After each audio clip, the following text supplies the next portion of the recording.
Jiena mela hawnhekk ħanimxi għal naħa l-oħra għaliex ħanitkellem bir-Russu issa qegħdin jgħiduli mi għandi lil Jana Bsajla illi hija Russa imma jiena jekk m'iniex sejjer żball, Russu m'għandix idea, però jekk m'iniex sejjer żball privet tgħid Privet tfisser hello. Sem naf bil-Russu ma naf xejn iktar, però moħħi mistrieħ għax titkellem bil-Malti daqsi.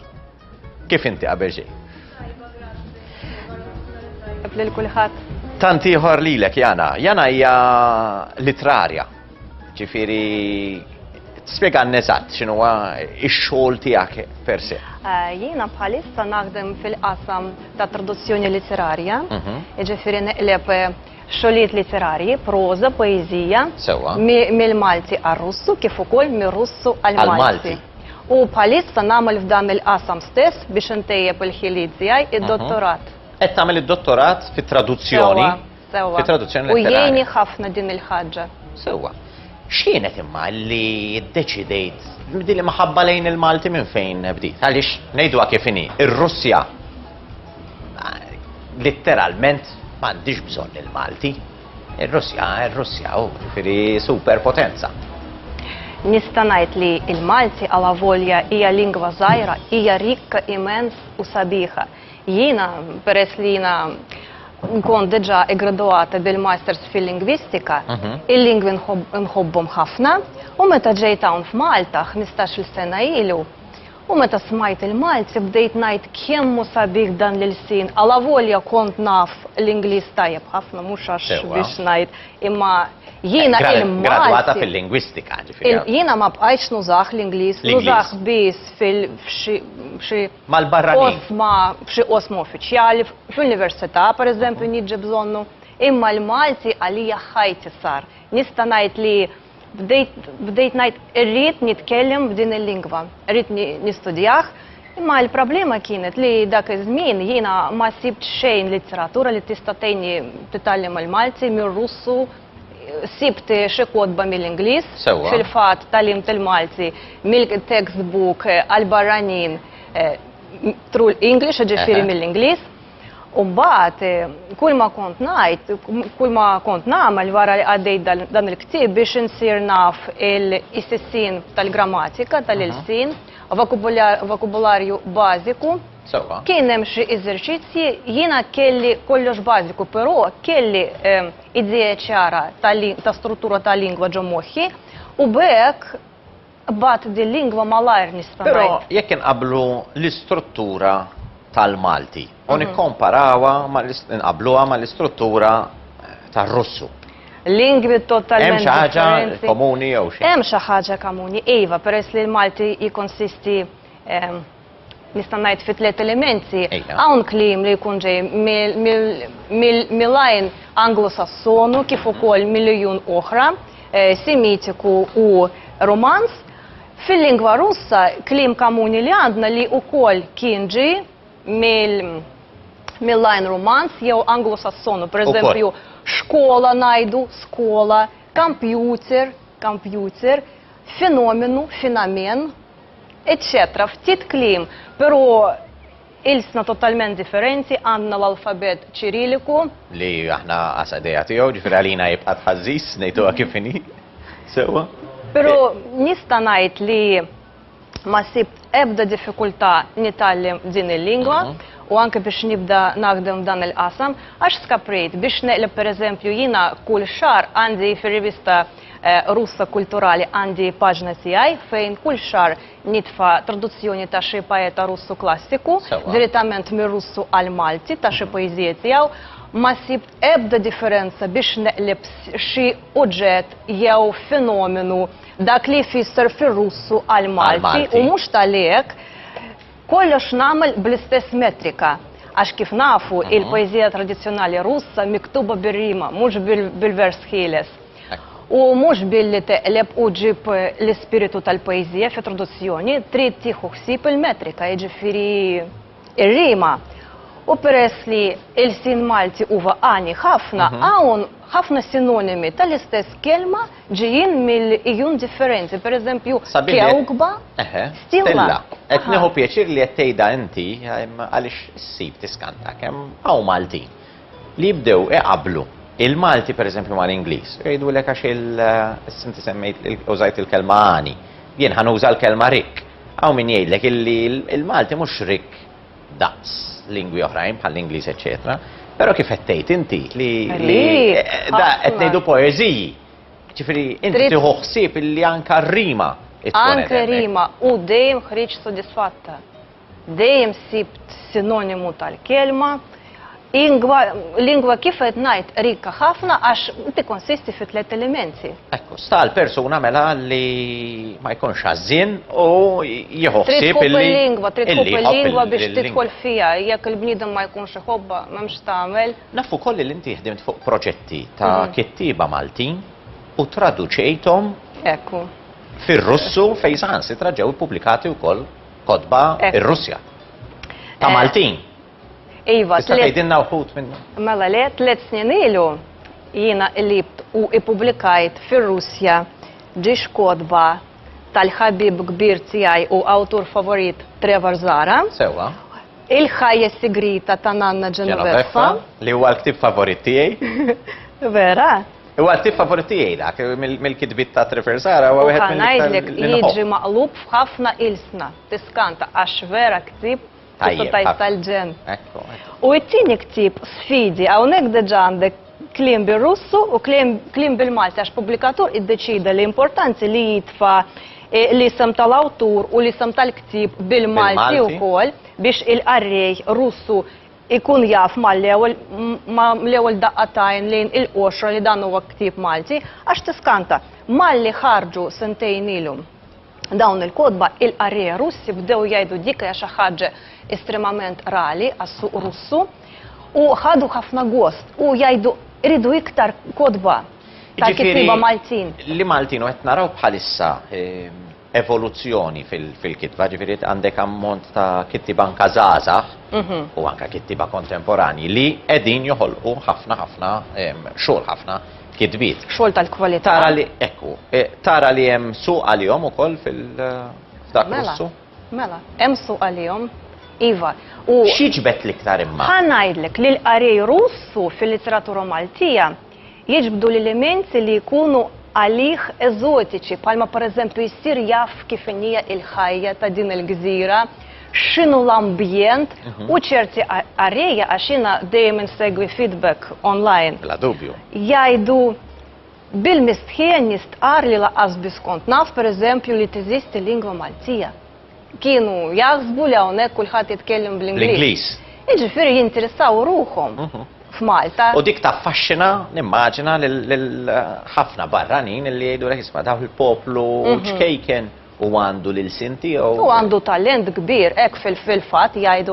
U jiena f'dik ir-rivista li għandi paġna kull xahar nitfa' mhux biss ftit lezzjonijiet tal-Malti għar-Russi biex jitalmu l-Malti, kif ukoll il-poeżija Russa maqluba għal-Malti. Jiena bdejt f'dik ir-rokna bdejt ukoll nippubblika il-novella moderna Maltija. Ukoll. Neqleb novelli stejjer osra tal-kittiba Maltin kontemporani għar-Russu u nippubblikhom ftit. Ġifieri bħalissa jiġi publikat xogħol novella is-siġra tal-professur Geoffrey Ġieri. Sewwa, u dak tiġi publikat bir-Russu. Bir-Russu ukoll. Naf li hawnhekk għandek xi kodba oħrajn. Iva, din hija ġabra ċkejkna tal-ewwel poeżiji tiegħi, ħriġ ta' xi 7 snin ilu. Xogħol oriġinali tiegħek. Oriġinali, poeżiji miktubin oriġinarjament bil-Malti. U nista' ngħid bi kburija li 2 poeżiji miktubin minni bil-Malti. Għaxek nistgħux nifokaw fuq il-ktieb għaliex huwa ta' min wieħed joqgħod. L-imħabba tal-Istilla Polari. Sewwa, kont qed tgħidli illi li ġiex poeżiji minn tiegħi ġew ippubblikati fl-antoloġija tal-poeżija Maltija li ħarġet milux u li hija immirata għall-istudenti li preparaw għall-eżami tal-Malti fil-livell avanzat. Laħwara. Ma għadni ma nistax nemmen.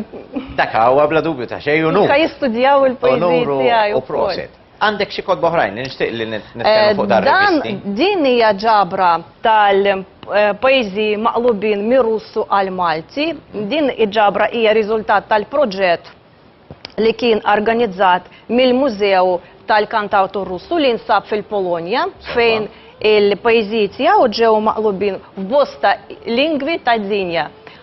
Issa per eżempju, xina għatnejlek Russu m'għandix idea, Vladimir, jekk nistgħu nerġgħu intellaw. Vladimir Vysotsky. Kif tippronunzja? Vladimir Vysotsky. Jiġifieri dan il-ktib esklusivament bil-Malti fil-Baħar ta' Dmuħ jismu jinsab fil-mużew fil-Polonja. U hawnhekk għandi xi ftit xogħlijiet oħra ukoll xi 7 snin ilu ħriġt frażarju Facebook Russu Malti biex ir-Russi jistudjaw il-Malti. Ġifieri Russi li jkunu għadinaw Malta. Iva, anke barra minn Malta. Dawk li jiġu pereżempju għal vaganzi interessaw ruħhom f'dan il-ktib.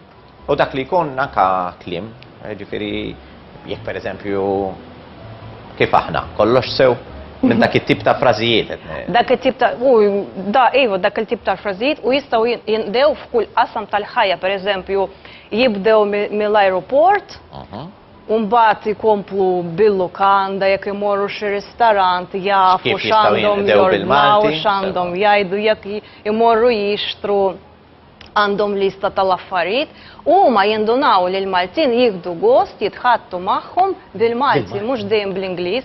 U r-Russi, ċerti Russi japprezzaw ħafna lingwa Maltija, jippreferu jitkellmu bil-Malti l-ewwel qabel kollox hawnhekk. Sabiħ illi dal-konċett jibda jidħol iktar għaliex ħafna nies igergru pereżempju illi ikollok diversi barranin li jaħdmu fis-settur differenti. Semmejt li restaurants pereżempju. U ma jkunux kapaċi ikomplu jaqdu lil dak li jkun. Jaqdu lil dak li jkun bl-ilsien. Bl-ilsien nattiv tiegħu li huwa naturali, pereżempju mhux kulħadd jaf ngħidu kif hija l-Ingliż u mhuwiex obbligat f'pajjiżu stess irid iħossu komdu. Mhux issu qiegħed barra minn Malta, f'pajjiżu stess. Jiena wieħed minn dawk li nemmen li kull barrani biex jaħdem f'Malta għandu jkollu l-bażiku tal-ilsien Malti. Irid jagħmel dak l-isforz, m'hemmx għalfejn li jsir professur tal-Malti, ngħidu kif hija. Ma jrid ikun kapaċi jitħadded bil-Malti. Inkella ma jingħatax ix-xogħol. U anke jħossu lilu nnifsu aktar konfidenzja hawnhekk u aktar kapaċi fil-ħajja għax meta tagħmel xi achievement tħossok aħjar. Ovvja. Bħal meta inħossni vera komdu nitkellem miegħek li kważi nazzarda ngħid li għandek il-Malti ħafna aħjar minn ċertu nies illum il-ġurnata ta' kif jutilizzaw. Il-Malti imma mbagħad b'mod divertenti għax hawn min jgħidlek il-Malti huwa r-romanzi u għall-drammi. Fil-ħajja ta' kuljum il-Malti inti li tistudja l-lingwi taraħ li huwa ilsien modern jew inkella ilsien li ħanajdlek iktar jotta l-dari. Le, huwa jista' jkun l-ilsien modern kemm trid jekk in-nies ħajjieħdu ħsiebu u ħajtuh importanza, pereżempju fil-qasam diġitali. Jew pereżempju fil-ħajja ta' kuljum l-ewwel qabel kollox il-Malti u l-informazzjoni kollha trid tingħata bil-Malti l-ewwel u kif nafu lingwa hija xi ħaġa ħajja li tiżviluppa kuljum.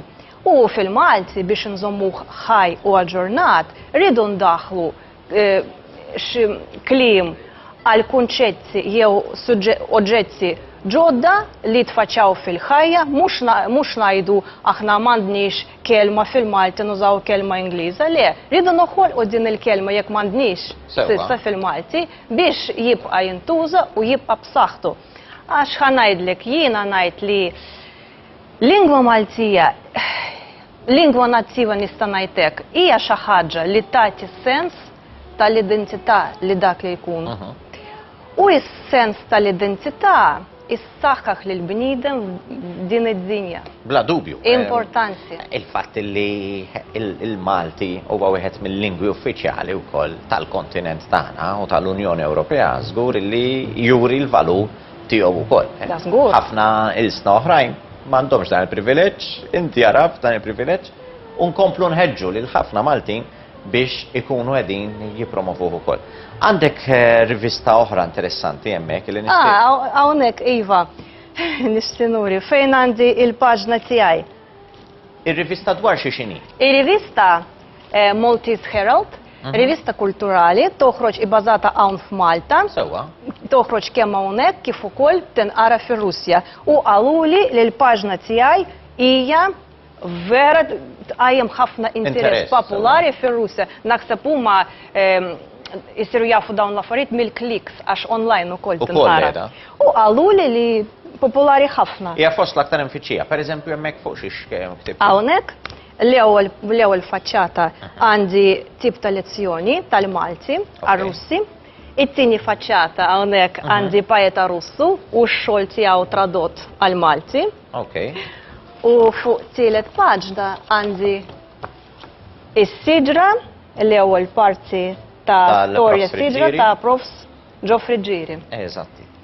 U hemmhekk qegħdin naraw ukoll bil-alfabet. L-alfabet Russu deriva, is-siġra bir-Russu Ġifieri hemmhekk għandek miktub, jekk naraw it-titlu. L-ewwel għal ħafna nies dak huwa karattru. De, itra de. Dik hija de. De. Sewwa, spjegali eżatt hemmhekk x'aħna naraw. Ġifieri jien qed naraf biss il-Prof Spriġġieri, il-bqija m'għandix idea. Il-bqija il-bidu ta' storja tiegħu u t-titlu deriva li bir-Russu tfisser is-siġra. Okay. U dan huwa eżempju tal-alfabet ċiriliku. Jiġifieri fir-Russu m'għandikx l-artiklu. Le, u dik hija problema kbira għalija sfortunatament għax jiena dejjem ma nħossux l-artiklu u l-aktar żball komuni tiegħi, pereżempju nista' ndaħlu fejn m'għandux ikun jew anzi bil-kontra ma nużax. U bekk nintaraf li sni. Li hemmhekk imbagħad jgħidu li mhix Maltija. Però tista' tispjegana ftit allura ħan daħlek xogħol jiena fl-aħħar ftit ħin li għandna tfadlilna 2 minuti. Il-Russu, jekk nerġgħu nħarsu, jekk nerġgħu ntella waħda sur direttur, is-siġra bir-Russu. Li siġra tfisser? Deriva. Deriva. Deriva. Mela, jekk qed naraw hemmhekk il-E. Issa, ġifieri tista' tispjegali x'għandna eżatt mela dik hija l-ewwel waħda D. D, u mbagħad E bħalma hija F fil-Malti. Tista' tgħid u mbagħad għandek itra R. Dik hija R, li għalina dik hija P. Le, R bir-Russu. U mbagħad E, u mbagħad V, issa B tiġi bil-Malti. Fil-fatt kont ħansaqsik għalfejn dan għalina hija B kapitali dik. Fir-Russu dik x'tiġi? V. U mbagħad għandek itra O. Ġifieri il-vokali jibqgħu l-istess simboli. Ara, tista' tgħid il-vokali jibqgħu. Imma mbagħad itra I ta' tikka. U mbagħad bir-Russu itra I tiġi tista' tgħid issa itra N tal-alfabet Malti. Dik terġa' differenti. Però il-messaġġ naħseb huwa wieħed illi xi ħadd kultura differenti, xi ħadd bi skola differenti, imma bimħabba lejn il-lingwa ma sabx diffikultà, anzi, il-ġurnata għandi qudiemi lil persuna li qed tagħmel dottorat propju fit-traduzzjonijiet u jiena lija ambaxxatur ewlieni tal-ilsien Malti fir-Russja. Jana, nirringrazzjak ħafna, proset ukoll tal-dawn il-ħiliet kbar li għandek u anke tas-suċċessi li qed tikseb u nawguralek ferm iktar suċċess fil-karriera tiegħek. Fidejkom biex tapprezzaw jiena lija l-ikbar punt tal-identità tagħna il-sienna u tkunu qegħdin tħadnuh ukoll. La niġu lura, il-sien inti kemm xejn, inti wkoll imma trid twiġibni bil-kontra fuq 22-913-913. Għal aktar tard. Vera bra. Jean-Claude Mikallef jirringrazzja lil MAF Hairdressing għax-xar, Maison de la Beauté għal trattamenti ta' żbuħija u Sira Gazzo għal żraben u ħwejjeġ.